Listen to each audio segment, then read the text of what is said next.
요한복음 8장 32절에 진리를 알아라. 진리를 알지니 진리가 너희를 자유롭게 한다. 라는 말씀을 합니다. 근데 이 자유케 한다라고 하는 이 말씀은 우리를 해방시킨다는 말씀입니다. 해방시킨다라고 하는 것은 우리를 구원받게 한다라고 하는 뜻인데 그것을 로마서 8장에서 말씀을 하고 있죠. 로마서 8장 2절을 보겠습니다. 로마서 8장 2절.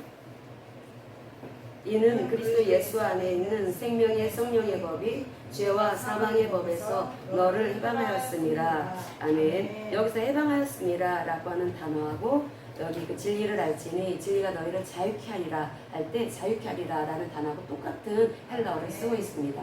그러니까 이 자유케 된다라고 하는 것은 우리가 해방받았다라는 거죠. 우리를 해방해 주시고 우리를 구원하셨다라는 것입니다. 그런데 그럼 우리가 뭐로부터 구원받은 것이냐? 우리가 어떤 것으로부터 자유케 된 것을 말하는 것이냐? 그러니까 죄와 사망의 법으로부터 우리가 자유케 되었다라는 것입니다. 그러면 무엇이 죄이고 무엇이 악일까? 이것을 알아야 합니다. 그것을 성경이 알려주고 계십니다. 성경에서 인간이 만물보다 거짓되고 심히 부패한 것이 인간의 마음이다 라는 말씀을 하십니다. 예레미야서 17장 9절에. 그런데 이 사람들의 이 마음이 굉장히 부패하다라는 거죠. 이 부패한 이 마음에 있는 것을 사람들이 삶을 통해서 그대로 드러냅니다.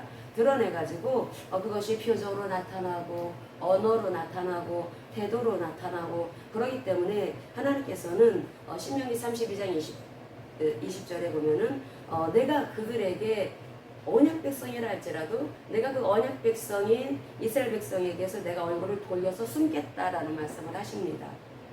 왜냐하면 그들이 신령이 부패해서 부패한 것이 겉으로 드러난 삶을 살아가는 너무나 막 아주 썩은 내가 나는 그런 인간이기 때문에 하나님은 거룩하신 하나님이시기 때문에 죄를 가진 사람하고 가까이 하실 수가 없어서 하나님은 얼굴을 돌리셔야 된다라는 겁니다.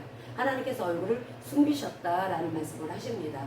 그때 언어가 폐역하고 태도가 폐역하고 그 폐역하다라고 하는 것은 하나님의 말씀을 떠난 상태를 말하는 것입니다. 그 하나님의 그 말씀을 떠나서 살아가는 이 사람들 정말 불의하고 부정직하고 이런 사람들을 말하는 것입니다. 하나님의 성품은 정의로우신 성품, 공의로우신 성품, 정직하신 성품, 성실하신 성품을 담고 있습니다. 그런데 이 성실하다 또 정직하다 이게 다 진리라는 단어 속에 다 응축되어 있다라는 거죠. 근데 사람들이 언약 백성일지라도 이렇게 하나님을 따르는 것을 싫어했다라는 것입니다.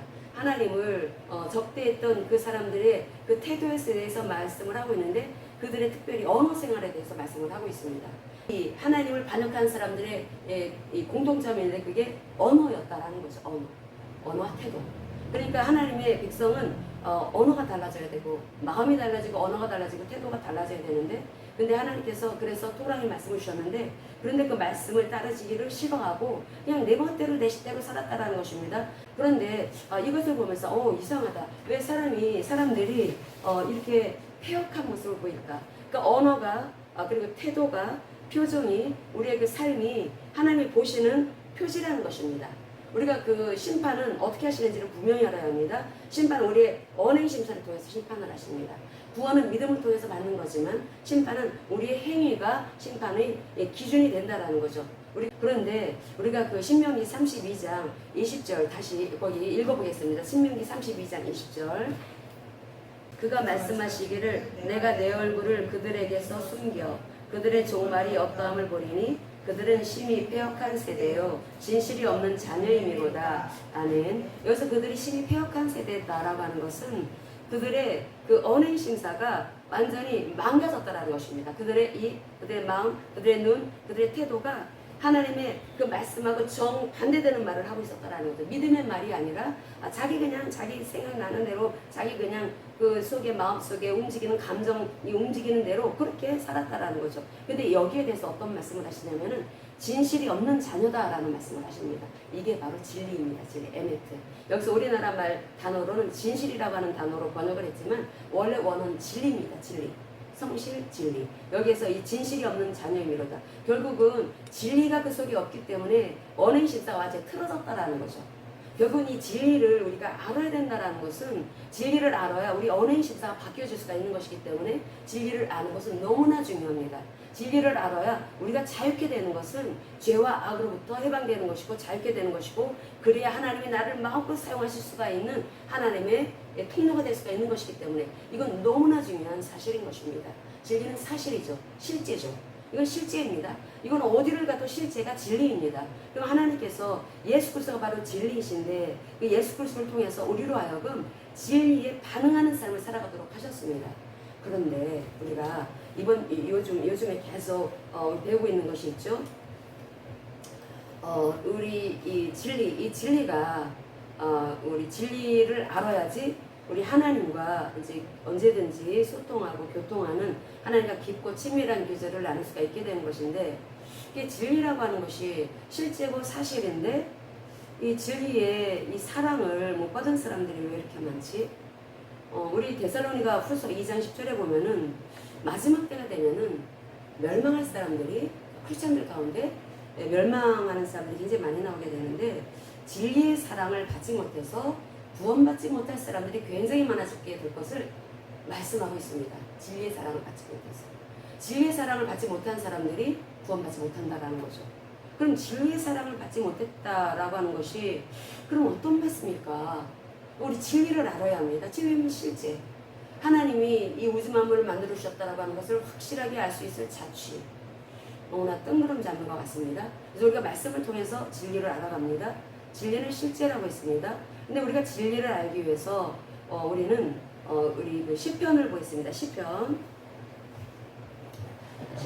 119편 142절을 보겠습니다. 시편 119편 142절 같이 읽겠습니다. 주의 의는 영원한 의요 주의 율법은 진리로소이다. 아멘. 자, 우리가 진리를 알아야 합니다. 진리가 우리를 자유케 하는 것이니까. 진리를 알지니 안다라고 하는 것은 체험적으로 아는 것입니다. 그러면 어떻게 눈에 보이지 않는 하나님을 체험할 수가 있을까? 그래서 하나님께서는 토라의 말씀을 주셨다는 것입니다. 여기 주의 율법은 진리로소이다. 119편 142절 여기에 주의 율법 할 때 율법이 토라입니다. 토라. 이 토라라고 하는 그 뜻이 뭐라고 있어요? 가르치다, 인도하다. 주로 가르침이라는 뜻입니다. 우리 보통 율법으로 번역하고 있지만 가르침이 적합한 의미라고 있습니다. 가르침. 그래서 이 가르침이라고 하는 것, 그럼 우리가 어떻게 해야지 하나님과 깊고 친밀한 교제를 할 수가 있는 데 있어서 가르침을 받을 수가 있을까? 그게 바로 토라의 말씀을 통해서다라는 말씀을 주신다라는 거죠. 토라를 통해서. 우리가 토라를 통해서 율법, 모세오경입니다. 모세오경을 통해서 하나님의 성품을 압니다. 하나님의 그 어떠하심을 알아갑니다. 하나님이 얼마나 자유로우신 하나님이신지, 하나님의 그 잴 수 없는 그 사랑의 크기와 넓이와 깊이와 높이. 그래서 우리가 그 하나님의 그 사랑을 말씀을 통해서 알아가는데 이 말씀을 어떻게 대할 것인가? 이 말씀을 하나님께서 언약 백성인 이스라엘 백성들에게 주신 것은 이스라엘 백성들로 하여금 하나님의 성품을 알아라. 그리고 하나님이 어떤 성품, 어떤 본성을 가지고 계신 분이시고 하나님이 어떤 일을 행하셨는지를 너희들이 알게 됨으로 인해서 하나님을 향해서 마음이 활짝 열려서 하나님을 신뢰할 수 있도록 하시기 위해서 하나님은 모세오경을 주셨다는 것입니다. 우리가 이 모세오경을 볼 때 이렇게 살아가지 않은 일에도 벌 받는다? 이렇게 예전에 들었었죠. 그걸 율법주의적인 그 해석이라고 하는데 하나님께서는 그렇게 해석하라고 주신 것이 아닙니다. 하나님의 성품을, 그 사랑의 성품, 그 신실하신 하나님, 당신이 하신 말씀은 반드시 지구가 도동강이가 나도 반드시 지키시는 그 하나님을 알려주시기 위해서 모세오경을 주셨다는 거죠. 그래서 그 하나님의 그 말씀을 통해서 교제하라는 겁니다. 교제를 통해서 우리 마음속에서 뭐가 나옵니까? 하나님을 신뢰하면서 하나님을 사랑하는 마음이 나타나게 됩니다. 하나님을 사랑하죠. 하나님을 사랑하면 또 하나님을 신뢰하고 내가 누군가를 사랑한다면 그 사람을 신뢰합니다. 그 사람이 하는 말을 다 믿습니다. 그 사람의 입에서 나오는 말이 거짓말이라고 하는 걸 생각조차 못합니다. 사랑하니까. 이 사랑이라고 하는 것이 허다한 허물도 넘는다고 하지 않습니까? 그런데 하나님은 모세오경을 통해서 이스라엘 백성들이 이 토라의 말씀을 통해서 하나님을 알기를 원하셨다라는 거죠. 그런데 그들은 이러한 진리의 사랑을 받지 못했습니다. 이 진리의 사랑을 받아야 되는데 이 토라를 통해서 주시는 이 진리의 사랑, 이 율법을 통해서 주시는 진리의 사랑을 받아야 되는데 그들은 받지를 못했습니다. 왜 그랬을까요? 왜 그랬을까? 뭐 때문에 그랬을까? 우리가 며칠은 할 수 있어요. 며칠은 할 수가 있는데 이게 한 달, 두 달, 이제 1년, 2년 지나갑니다. 광야에서 살고 있습니다. 떼약볕이 내려쬐고, 근데 하나님께서 불기둥, 구둥기둥으로 이렇게 그 보호해 주시기 때문에 얼마든지 살 수가 있습니다. 날마다 만나도 내려주시고 목마르 죽지 않도록 뭐 물도 막 아주 강물처럼 시냇물로 이렇게 흘려부어 주시고, 그러니까 살 수 있습니다. 광야에서. 그런데 시간이 흘렀다라는 거죠. 처음에는 좋습니다. 할렐루야, 하나님을 찬양합니다. 그런데 시간이 지나고 1년, 5년, 10년, 도대체 가나안 땅에 가지를 않는 거예요. 가나안 땅. 그 가나안 땅 도대체 언제 나오는 거야? 사람들이 원망하고 불평하고 도대체 왜 그랬을까? 토라의 말씀은 그 진리의 말씀으로서 그 말씀을 주신 것은 하나님의 성품을 알므로써 하나님과 교제를 통해서 하나님을 더욱 사랑하도록 하나님께서 그렇게 은혜를 베풀어 주셨는데 왜 못했을까? 그게 바로 요즘에 계속되고 있는 육신 때문에 그런 것입니다. 육신, 인간의 육신, 사르스, 육신이라고 하는 것. 하나님께서 이 사르스 문제를 해결해 주셔야 합니다. 우리의 이 사르스 문제. 이 사르스라고 하는 것은 인간의 신체입니다. 주님께서 이 땅에 오실 때 사르스로 오셨습니다. 사르스. 우리 요한복음 1장 14절을 보겠습니다. 요한복음 1장 14절. 말씀이 육신이 되어 우리 가운데 거하심에 우리가 그의 영광을 보니 아버지의 독생자의 영광이요 은혜와 진리가 충만하더라. 아멘. 여기 진리 에메트가 나오죠. 진리와 에메트는 항상 한 쌍으로 다닌다고 했습니다. 하나님께서는 우리에게 무한한 은혜를 베풀어 주시는데 그것은 진리의 말씀을 통해서 주시는 것입니다. 헤세드죠. 그런데 그 진리의 그 말씀은 이스라엘 백성들, 언약 백성들에게 주시는 말씀인 것입니다. 세상에 주시지 않았습니다. 하나님께서는 언약을 맺은 백성에게 그 토라의 말씀을 주셨다라는 거죠. 그러니까 이 하나님이 베풀어 주시는 그 은혜, 헤세드의 그 사랑은 언약적인 사랑을 말하는 것입니다. 하나님은 그래서 언약을 맺은 백성들에게 그 사랑을 베풀어 주신다는 거죠. 세상에 있는 사람들한테 주시지 않습니다. 여기에 1장 14절 어떻게 말씀을 하고 있냐면 말씀이 육신이 되었다라고 했을 때 이 육신이 사르스입니다. 사르스. 말씀이 하나님이 진리 자체이신 하나님이신 성자 하나님이신 예수 그리스도께서 육신이 되어 사르스가 되어 오셨다라는 거죠. 신체가 되어 오셨습니다. 이게 바로 복음이라고 그랬죠. 우리가 복음이라고 하는 것을 배웠습니다.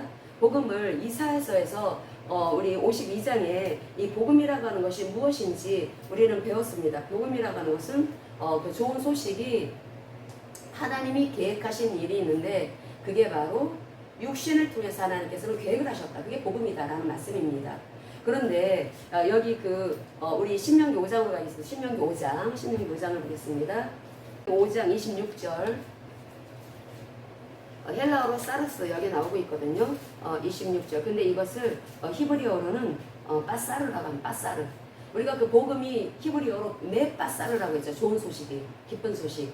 그런데 그것이 그 빠사르라고 하는 단어가 신체라고 말했습니다. 육신이라고 했습니다. 그런데 우리 5장 26절 같이 읽겠습니다. 육신을 가진 자로서 우리처럼 살아계시는 하나님의 음성이 불 가운데에서 바람을 듣고 생존한 자가 누구니까? 아멘. 여기서 이 말씀은 어느 때 나온 말씀입니까? 시내산에서 주님께서 이스라엘 백성들에게 십계명의 말씀을 주실 때 그때 하나님이 임재하실 때 사람들이 막 너무너무 무서웠다라는 거죠. 너무너무 무서워가지고 막 떠는 게 막 사시나무 떨듯이 하나님의 임재가 있으면 그렇다라는 거죠. 죄인이 설 수가 없기 때문에 막 너무너무 무섭다라는 것입니다. 그런데 그렇게 우리가 육신을 가져서 하나님 앞에 설 수 없는 죄인들인데 하나님 앞에 하나님의 음성을 듣고도 우리가 살아남았다. 우리 보통 백성이 아니다. 우리 이스라엘 백성들, 우리는 못된 사람들이 아니야. 하나님이 우리에게 십계명의 그 말씀을 주실 때 하나님의 음성을 들었는데도 불구하고 우리는 생존했어. 이때 그 육신이 빠사르입니다. 빠사르. 이 빠사르라고 하는 거.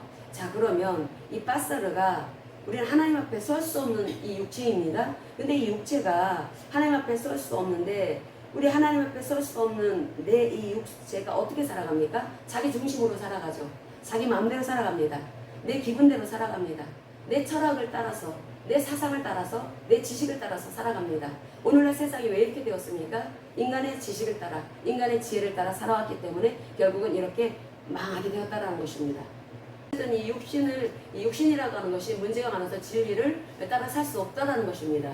이 육신이라고 하는 거. 그런데 언약을 맺을 때 하나님께서는 이스라엘 백성들을 죽이지 않으셨죠. 근데 육신이 부패하기 때문에 죄를 가지고 있기 때문에 죽을 수밖에 없지만 하나님께서는 언약을 특별히 이 십계명, 언약 중에 언약이라고 할 수 있는 이 십계명을 주실 때에는 하나님께서 그 이스라엘 백성들을 그냥 그대로 이제 받아 주셨다라는 것입니다. 근데 이 진리가 하나님의 말씀이 진리인데, 이 토라의 말씀이 진리인데, 이 진리의 말씀을 통해서 하나님을 알아가고 하나님을 신뢰하고 하나님을 사랑하고 그렇게 살면 문제 없었습니다. 그런데 이스라엘 백성들은 실패합니다. 실패하는 것이 왜 그랬을까요? 그 사람들은, 우리는 영과 혼과 몸이 있죠. 근데 영에 하나님의 성령이 오시지 않았다라는 것입니다. 그러니까 이스라엘 백성들은 혼과 몸을 가지고만 살았다라는 거죠.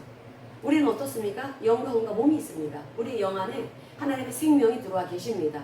그런데 세상 사람들은 어떻습니까? 영이 없는 게 아니에요. 영이 시커멓죠. 사탄이 지배하고 있는 사람들, 마귀의 자식들입니다. 세상 사람들은. 그런데 우리는 하나님의 자식인데, 이게 영에 하나님의 생명이 들어오셨기 때문에 우리는 하나님의 자녀가 된 것이고 진리를 또 품고 있는 것입니다. 그래서 우리는 그 하나님의 말씀을 따라서 살 수가 있게 됐는데, 근데 이스라엘 백성들은 혼과 육으로만 살아가니까 그게 안 됐더라는 거죠. 그래서 결국은 바벨론 포로지에 끌려갑니다. 북이스라엘은 아시리아에서 멸망당하고 남유다는 아시리아에 그 바벨론에서 그 끌려가서 포로지에 가게 되는데, 근데 그 사람들이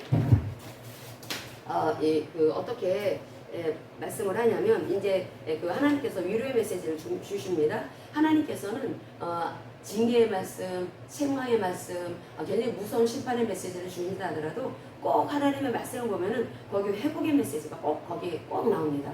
회복, 하나님의 백성들을 살려주시기 위해서. 어쨌든 하나님께서 징계와 채찍을 그렇게 내치시는 것도 결국은 살리기 위한, 회개케 하시기 위한 하나님의 은혜라는 거죠. 우리 이사야서 47장 10절을 보겠습니다. 이사야서 47장 10절, 11절. 이스라엘을 멸망케 한, 그러나 하나님이 도구로 쓰인 거죠. 악인들이지만. 그런데 그 바벨론을 하나님께서 심판하실 거다라고 하는 말씀을 하고 있습니다. 근데 그 메시지 10절과 11절을 같이 읽겠습니다. 바벨론에 대한 메시지입니다. 네가 네 악을 의지하고 스스로 이르기를 나를 보는 자가 없다 하나니 네 지혜와 네 지식이 너를 유혹하였음이라. 네 마음에 이르기를 나뿐이라 나 외에 다른 이가 없다 하였으므로 재앙이 네게 임하리라. 그러나 네가 그 근원을 알지 못할 것이며 손해가 네게 이르리라. 그러나 이를 물리칠 능력이 없을 것이며 파멸이 오려니 네게 임하리라. 그러나 네가 알지 못할 것이니라. 아멘. 이건 바벨론 심판, 바벨론 멸망에 대한 말씀입니다. 그런데 이 말씀은 똑같이 큰성 바벨론, 지구 종말일 때 큰성 바벨론, 음녀 바벨론이라고 하죠. 음녀 바벨론에 대한 메시지이기도 합니다.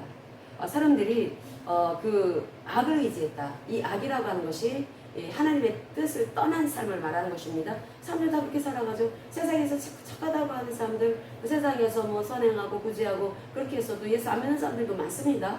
근데 그것을 하나님께서는 분명히 말씀하십니다. 악하다라는 말씀을 하십니다. 악하다. 그래서 성경에서 말씀하고 있는 이 악이 무엇인지를 알아야 합니다. 성경에서 말씀하고 있는 이 악은 하나님의 뜻을 완전히 떠나서 반역하는 모습이라는 거죠. 내 중심으로 산다라는 것입니다. 내 지혜 중심, 내 지식 중심, 내 가치관 중심으로 사는 거라는 거죠. 그러니까 그 사람이 착할 수도 있습니다. 그 사람이 우리 옆에서 있는 너무나 선한 모습을 보일 수도 있습니다. 그런데 성경은 말씀하십니다. 악하다라고 말씀하십니다. 우리가 그걸 알아야 됩니다. 우리가 아니 어떻게 하나님께서는 저희 아버지가 착하신 분이 없었다고 했죠? 근데 지옥 가 계신 우리 어머니가 마산 속에서 봤습니다. 여기에서 이 큰성 바벨론에 있는 지금 현재 곧 멸망 이제 심판을 하실 것입니다. 하나님께서 이 지구를 심판하실 때 그때 이 음녀 바벨론 속에 있는 사람들이 뭐라고 하냐면 이 사람들이 지식을 의지했다라고 말씀을 하셨어요. 지식, 인간의 지식, 인간의 지혜를 의지했다. 거기 그 지식, 인간의 지식이 이 세상에 살아가는 사람들을 유혹했다라는 것입니다. 그럼 여기에 크리스찬들이 넘어가면 안 되죠. 너무나 많이 넘어갔다라는 거죠. 너무나 많이 넘어가가지고 하나님의 그 말씀을 떠나서 대적하는 사람들이 너무나 많은데 큰 교회 목사님들 앞장서서 그러고 있지 않습니까? 그게 너를 유혹했다. 그런데 재앙이 너한테 임할 것이다 라고 말씀을 합니다. 47장 21, 이사야서 47장 11절에. 근데 이 재앙이 임하는데 그런데 너는 몰라 라는 말씀을 하십니다. 지구의 종말에 막 여기저기서 막 엄청난 그런 엄청난 막 지진, 기근, 뭐 기후로 인해서 뭐 여기 홍수, 굉장한 막 그 지구의 그 안타까운 소식들, 지구촌에서 벌어지는 일들 우리가 뉴스를 통해서 보지 않습니까? 재앙이 임하는데 모른다라는 거예요. 우리 다만 날씨가 뭐 지구의 온도가 높아져서 그렇다 뭐 이렇게 말은 할 수가 있겠죠. 근데 근원을 모른다고 말씀을 하고 있습니다. 근원을 모른다. 그리고 손해가 너한테 이르리라. 여기서 손해는 우리가 생각할 때 이 우리나라 한글로 번역되어진 이 손해를 보면 조금 손해보고 말 것처럼 이렇게 여겨지죠? 그런 의미가 아닙니다. 원어를 보면은 감당할 수 없는 환란이라는 뜻입니다. 감당할 수 없는 환란. 이제 이 지구촌에 감당할 수 없는 그 환란이 임하게 된다라는 거죠.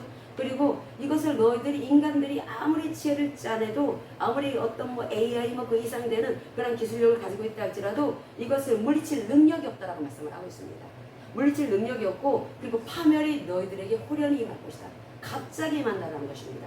그때와 그 시를 모른다라는 거죠. 갑자기 임하기 때문에. 그러면 그러면 그들이 지금 지식이 많다고 자랑했던 사람들입니다. 이 바벨론에 살고 있는 사람들, 뭐 여기 뭐 과학자들 많고 뭐 내노라는 뭐 지식인들 많지 않습니까? 전 지구에 그 사람들이 지식이 많다고 자랑하고 그 많은 지식으로 지금 벌어지는 일들 속에서 참 끔찍한 세상을 우리가 지금 살아있구나. 그럼 우리 지금 오실 날이 너무나 가깝구나라고 하는 것까지 우리가 읽을 수 있어야 합니다. 시대를 우리가 읽을 수 있어야 된다라는 거죠. 분명히 하나님께서는 이 제사장들로 하여금 말씀을 제대로 가르치고 국제정서를 읽어라. 너희들이 국제정서를 읽어가지고 제대로 성도들이 준비를 하도록 해라. 국제정서를 읽어가지고 제사장들이 또 목사들이죠. 성도들로 하여금 준비를 하도록 그렇게 해라. 라고 하는 말씀이 거기에 있는데 그렇게 하지 않았기 때문에 너희들 때문에 백성들이 다 죽었다. 그래서 그 죄가 더 크다라는 것입니다. 목사들이 죄가 더 큽니다, 여러분. 결국 하나님께서는 이게 육신을 가지고 있기 때문에 우리가 육신을 가지고 있기 때문에 지금 그렇게 그 옆길로 새고 그러는 것입니다. 그래서 이 지식을 하나님께서는 이 진리의 이 말씀을 통해서 사람들에게 하나님의 언약 백성들에게 직접 그 진리의 말씀을 집어넣고 싶으신데 그러기 위해서는 어떻게 합니까? 이 땅에 성자 하나님이 육을 입고 오셔야 된다라는 거죠. 육을 입고 육신을 입고 이게 사륵스입니다. 사륵스 육신을 입고 오시는데 우리처럼 죄가 있거나 그러지 않으시죠. 죄가 하나도 없으신 동정녀 마리아의 몸에서 탄생하신 그 사륵스 대신 성자 하나님이 이 땅에 오셨습니다. 오시고 그분이 우리를 살리기 위해서는 반드시 죄 문제가 해결되어져야 합니다. 그래서 그분이 십자가에서 어린 양 제물이 되어주셨다는 거죠. 어린 양 제물이 되어주셔가지고 그분이 십자가에서 끔찍하게 그렇게 그 죽임을 당하셔야 됐다는 것입니다. 희생제물이 되어주셨고 하나님과 우리와의 관계를 화목해 해주시는 화목제물이 되어주신 분이 바로 사륵스, 이 땅에 육신이 되어 오신 하나님 예수 그리스도이십니다. 그래서 그 예수 그리스도가 이 땅에 오시는 것이 복음이라는 거죠. 그래서 그 이사야서 52장에서도 말씀하고 있는 메빠세르라고 하는 그 단어가 바로 복음을 말하는 것이고 육신으로 그분이 오신다. 육신으로 오셔야 우리가 진리를 따라서 살 수가 있다는 것입니다. 예수님께서 십자가와 부활의 복음을 통해서 우리로 진리를 우리 안에 담고 살 수 있도록 은혜를 베풀어 주신 것입니다. 그 베풀어 주셨는데 그게 바로 그리스도의 율법이라는 거죠. 그리스도의 율법. 우리 그리스도의 율법에 대해서 우리 지난번에 살폈는데 그 한번 고린도전서 9장을 읽겠습니다. 고린도전서 9장 11절 같이 읽겠습니다. 율법 없는 자에게는 내가 하나님께는 율법 없는 자가 아니요 도리어 그리스도의 율법 아래에 있는 자이나 율법 없는 자와 같이 된 것은 율법 없는 자들을 얻고자 함이라. 아멘. 우리 신약 성경에 나오는 율법이라는 단어의 90% 이상은 토라, 가르침이라고 했습니다. 가르침이라고 하는 의미를 담고 있는데 하나님이 우리에게 가르침을 주신 것은 모세의 오경을 통해서 가르침을 주신 것은 뭐라고요? 하나님의 성품을 알으라고. 하나님의 본성을 알고 하나님이 어떤 일을 행하셨는지를 알아서 마음 열어. 하나님 눈에 안 보인다고 너 마음 닫지 마. 마음 열어. 네가 비록 하는 일이 안 되고 힘들고 어렵고 그래도 마음 열어라. 하나님이 너와 함께하고 계신다. 하나님은 너에게 복을 주시는 분이셔. 하나님께서 너에게 복을 주시는데 네가 죄를 담고 있으면 안 돼. 그래서 하나님께서는 이스라엘 백성들이 언약을 맺고 하나님 향해서 마음을 열도록 토라를 주신 것입니다. 가르침을 주신 거예요. 가르침을 주시고 하나님에 대해서 마음이 열리면 자기의 죄된 삶 살지 않습니다. 이 진리로 인해서 자기의 이 삶을 바꿔나간다라는 거죠. 하나님께서 우리에게 원하시는 것이 있습니다. 삶입니다. 언어, 행심, 바뀌는 것. 우리의 마음, 언어, 표정, 태도 바뀌는 걸 원하신다라는 거죠. 왜? 사르스 때문에 못하니까. 사르스 때문에 우리 몸뚱아리 때문에 우리는 환경 속에서 누가 나한테 화살을 던졌다. 나에게 욕을 했다. 표정으로 나를 욕한다. 그럼 나도 가만히 안 있습니다. 사르스 때문에.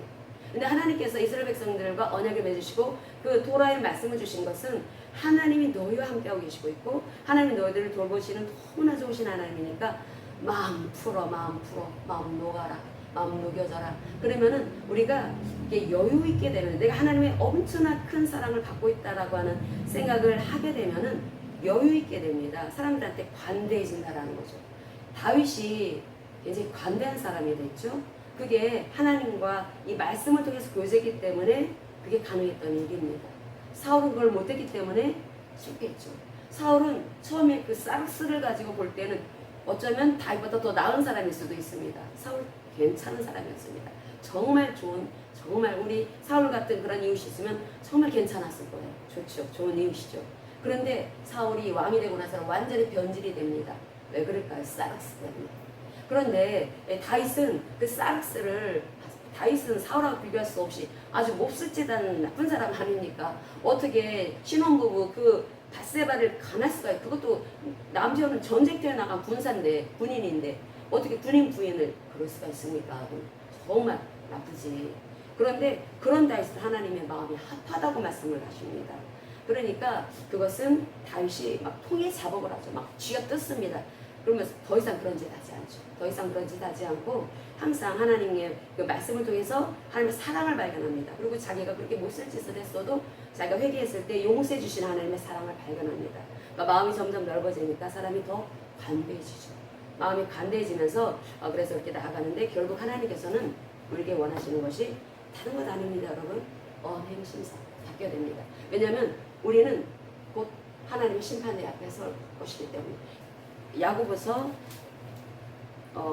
2장 12절 같이 읽겠습니다. 너희는 자유의 율법대로 심판받을 자처럼 말도 하고 행하기도 하라. 아멘. 말도 하고 행하기도 하라. 언행심사라는 거죠. 언행심사. 근데 여기에 자유의 율법대로라고 되어 있죠. 이것도 토라입니다. 토라. 토라가 뭐라고요? 하나님의 성품을 알려준다고 했죠. 가르침이라고 했습니다. 하나님의 성품을 알려주고 하나님의 행하신 일을 알려주시면서 우리에게 마음이 열리도록 하시는 말씀이 토라의 말씀입니다. 그런 다음에 내가 이제는 내 나름대로 칼라가 있을 때, 성격적인 칼라. 이제 그것이 녹아진다라는 거죠. 햇세대의 사랑으로. 녹아지고, 그래서 고집세고, 이기적이고, 자기 어떤 까칠하고, 이런 부분이 녹아집니다. 녹아져서 사람들을 향해서 관대해진다라는 거죠. 하나님께서 우리에게 요구하시는 그 말씀은 간단하게 하나님을 사랑하고 이웃을 사랑하는 것입니다. 근데 그것이 어떻게 나타날까? 언행 심사를 통해서 나타난다는 것입니다. 그래서 이것이 그 자유의 율법대로 심판받을 자처럼 말도 하고 행하기도 하라. 결국 이 자유의 율법, 자유의 토라입니다. 이 자유의 토라라고 하는 것은 아까 고린도전서에서 그리스도의 율법이 나오죠. 그리스도의 토라. 그 그리스도가 육신이 되어 이 땅에 오신 하나님이라고 했습니다. 우리가 그 하나님의 말씀을, 그 진리의 말씀을 지켜 살지를 못하니까 아예 그분이 십자가 부활의 복음을 통해서 우리에게 주신 그 은총을 내가 사실로서 받아들일 때 그분은 나 속에 쏙 들어오십니다. 그분이 하나님의 생명이 되어 오시죠. 내 속에 오셔서 그분이 그래서 그것을 그리스도의 율법이다 얘기를 합니다. 그리스도의 율법, 그리스도의 토라. 그래서 아예 진리의 말씀 내 안에 들어왔다라는 거죠. 그래서 나는 이스라엘 백성들하고는 격이, 그때 그 사람들이랑 우리는 다른 사람들입니다. 그때는 영이 죽은 상태에 있는 사람들이지만은 우리는 영이 살아난 사람들이고 생명을 가지고 있습니다. 그렇기 때문에 실천할 수가 있다라는 거죠. 그런데 자유의 율법대로 심판받을 자처럼 해라. 결국은 심판은 말과 행동을 보신다라는 것입니다. 말과 행동. 여러분 내가 말을 하면은 이 말은 뭐 하나님께서 이해해 주시겠지라고 생각한다면 말씀 모르는 것입니다. 하나님께서 우리에게 요구하시는 것이 다른 것 아닙니다. 언행심사입니다. 언행심사. 이게 믿음을 통해서 나와야 된다라는 거죠. 믿음을 통해. 그래서 항상 부드럽고 다정하고 이게 여러분 이게 훈련해야 합니다. 훈련하고 처음부터 안 내는 것이기 때문에 항상 그래서 나를 내리는 것을 훈련해야 합니다. 항상 훈련하고 그렇게 하는 것이 그렇게 이것이 되는 것인 것인데 우리 야고보서 1장 볼까요? 야고보서 1장 25절 같이 읽겠습니다. 자유롭게 하는 온전한 율법을 들여다보고 있는 자는 듣고 잊어버리는 자가 아니요 실천하는 자니 이 사람은 그 행하는 일에 복을 받으리라. 아멘. 여기서 자유롭게 하는 온전한 율법이 뭡니까? 토라입니다. 그리스도의 토라. 그리스도가 우리 안에 진리 되신 그분이 오셔서 나로 하여금 하나님이 원하시는 삶을 살 수가 있다라는 거죠. 그래서 하나님이 원하시는 삶이 무엇입니까? 언행심사입니다. 언행심사. 믿음으로 이게 나타나는 그런 모습을 보여야 된다는 것입니다. 근데 이게 가능해졌다라고 말씀을 합니다. 예수님이 십자가 죽으셨기 때문에. 십자가에서 예수님께서 대속적인 죽음을 죽으심으로 인해서 우리의 죄값을 치러주셨습니다. 지불해 주셨습니다. 그래서 우리가 하나님과 하나님께서 예수님이 화목제물이 되게 해주셔가지고 우리로 하여금 하나님 앞에 언제든지 나갈 수 있도록 하나님 그 길을 열어주셨다라는 거죠. 그래서 우리는 그분을 나의 구세주로 나의 주인으로 영접해야 합니다. 영접하면 이제부터 이제 우리는 달라집니다. 이제 하나님의 생명을 가지고 있죠. 하나님의 생명을 가지고 있기 때문에 이제 무엇보다도 영혼이 잘 되도록 가기 위해서 우리 그 자꾸 싸락스가 움직이려고 하는 것이 있어요. 부패한 마음, 자기 중심적인 항상 자기가 기준이 되어서 이것이 옳아, 이것이 그러. 막 그러면 자기 나름대로 막 그렇게 그 분리를 시킵니다. 그런데 그렇게 하는 것은 세상에서 살아가는 사람들이나 그렇게 하는 것이고, 하나님께서는 우리더러 그렇게 살으라고 하지 않으십니다. 하나님께서는 그렇게 우리에게 생명을 주신 것은 그리스도 안에서 성령을 따라 살아가는 삶을 살아가라고 그 그리스도 그 생명 대신 그리스도의 영이 들어와 살고 계시는 것입니다. 그렇게 살아가게 될 때 우리는 이제 비로소 하나님이 나를 통치하시되, 우리는 하나님 왕국에 들어와 사는 하나님의 백성 아니겠습니까? 하나님이 나를 통치해 주셔야 합니다. 하나님이 나를 먼저 내 내면을 통치하셔야 합니다. 어떤 걸 통치하실까요? 나의 지정의, 나의 지식, 나의 생각, 나의 감정, 나의 의지. 오늘도 우리는 내가 옳다고 여기는데 살아가는 그러한 성향이 농후한 그런 모습을 보일 가능성이 굉장히 큽니다. 세상적인 가치관이 내 안에 아직도 여전히 있어가지고, 그래서 그 가치관대로 살아가려고 하고 있다라는 거죠. 근데 하나님께서는 그게 너희들 죽인다라고 말씀을 하십니다. 지금 우리 주님께서 곧 오시는데, 하나님께서는 이 적그리스도가 이 세상을 이제 곧 덮게 될 것입니다. 하나님 나라를 무너뜨리려고 하는 세력이 적그리스도의 세력이죠. 근데 적그리스도의 세력은 사악한 가치관으로 세상을 정복하는 세력입니다. 지금 이 적그리스도의 이 세력들이 가치관을 가지고 사람들을 정복하고 있습니다. 그 마음을 공략하고 있죠.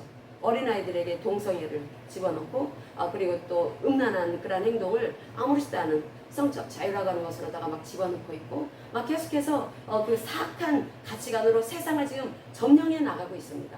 그럼 우리는 하나님의 통치를 받고 있는 하나님 왕국에 있는 하나님의 백성들이죠. 그래서 우리가 하나님의 통치를 받고 있는데, 하나님은 반드시 또 공동체 안에서 일하게 하십니다. 우리 교회라는 공동체, 영적 이스라엘은 이 교회 공동체 안에서 우리가 또 일사불란하게 움직이는 것입니다. 하나님께서 세우신 이 리더십에 따라서 이제 움직여야 합니다. 우리 하나님께서는 우리를 통해서 하나님은 많은 영혼들을 살리려고 하십니다. 그래서 마지막에 이제 대붕이 일어나게 될 것입니다. 대추수가 일어나는데 어떤 모양새로 이루어질지는 모르지만, 우리가 분명히 알아야 되는 것은 진리를 전해야 된다는 거죠. 진리를 전할 때 하나님께서 마음껏 하나님께서 그 은혜를 부어 주실 것입니다. 그것은 확실합니다. 그런데 그런 이 과정 속에 육신이 튀겨나오지 않도록 우리가 이거 정말 조심해야 된다는 것입니다. 갈라디아서 5장 13절 같이 읽겠습니다. 형제들아, 너희가 자유를 위하여 부르심을 입었으나 그러나 그 자유로 육체의 기회를 삼지 말고 오직 사랑으로 서로 종로를 달아. 아멘. 육체의 기회, 사르스의 기회를 삼지 말라는 것입니다. 이 사르스가 자기를 부인하는 훈련을 해 나가지 않으면 언제 툭 튀겨나올지 모른다는 거죠. 우리는 항상 자신을 부인하는 훈련을 계속 해 나가야 합니다. 그렇게 해 나가야 되는데, 그런데 이제 무엇보다도 우리 안에 그 하나님이 오셨고, 또 그 하나님은 또 다시 심판해 주러 오실 것이기 때문에 우리는 여기에서 율법주의적으로 나가면 또 안 됩니다. 나라고 하는 이 사람이 하나님의 말씀을 이제 압니다. 이제 곧 오실 거라고 하는 것을 압니다. 그런데 그 아는 것을 내 중심적인 이 신앙관으로 또 그렇게 율법주의적인 이러한 신앙생활 할 수도 있다라는 거죠. 근데 그렇게 하지 않고 우리 집 모시라 가깝다 하더라도 우리는 그 생명을 누려야 된다라는 것입니다. 하나님 우리에게 주신 이 생명이 얼마나 놀라운 생명인지, 이 성령이 역사하시는 그 은혜를 우리가 깊이 체험해야 합니다. 그러기 위해서는 우리가 하나님의 통치를 받고 있는 하나님 나라의 백성으로서 나는 무엇을 가지고 있다? 하나님의 생명을 가지고 있다. 이 주의 생명은 나를 살립니다. 이 주의 생명이 나의 까칠한 마음을 완전히 녹여지게 하고, 이 주의 생명 계속 하나님을 의지하게 되면은 이 생명의 성령의 법이 죄와 사망의 법에서 너를 해방했다라고 하는 말씀처럼 나를 새롭게 전혀 이전과 전혀 다른 삶으로 그런 성품으로 바꿔나가도록 하나님께서 도와주신다라는 거죠. 이것이 성령을 따라 살아가는 사람들한테 벌어지는 일입니다. 우리가 성령을 따라 살아가야 합니다. 성령께서는 나로 하여금 예수를 드러내는 삶을 살아가도록 하십니다. 우리가 예수를 담기 위해서 내가 노력하는 것이 아니라, 내가 그 말씀 붙잡는 것이 아니라 나는 죽었다라는 것입니다. 그러니까 내 안에 생명이 오셨죠? 그리스도의 영이 오셨죠?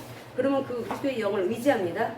그러면은 이 의지를 하게 되면은 내가 이 세상을 보죠. 눈을 통해서, 귀를 통해서 세상을 보고 세상의 소리를 듣고 또 말을 하면서 살아갑니다.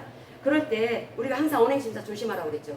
왜냐하면 이 심판을 하나님께서 그걸 보시는 것입니다. 우리 심판하실 때 내가 어떤 말을 했는가, 그런 상황에서 너 왜 그렇게 말을 했느냐, 너 왜 그런 표정을 지었느냐, 너 그 사람 너의 그 표정, 너의 그 말 때문에 그 사람이 얼마나 상처받았는지 아느냐, 그거 다 알려주신다는 겁니다. 그리고 생각나는 대로 우리 회개해야 합니다. 회개해야 되고, 그래서 우리 항상 사람을 살리는, 생명이 드러나는 삶을 살아가야 합니다.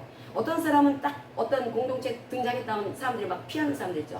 학교에서 보통 아주 못된 일진애들이 딱 떴다 하면은, 그럼 애들이 다 숨습니다. 걔한테 눈에 띄면은 괜히 뭐 안 좋을 수도 있으니까. 그런데 그건 죽음을 풀어놓는 애죠. 그런데 우리는 생명을 풀어놓는 사람들입니다. 내내 오신 생명을 풀어놓는데 무엇을 통해서 나올까요? 언행심사를 통해서 풀어내는 것입니다. 언행심사. 그래서 내 말을, 내 표정, 내 어투, 하나님께서는 어투까지 말씀하십니다. 잠언서에서. 아주 까칠하게 말하는 것이 아니라 부드럽게. 왜 부드럽게 나는 못하는데요? 아니, 할 수 있다고 말씀하신다. 왜 안에? 생명을 오셨기 때문에.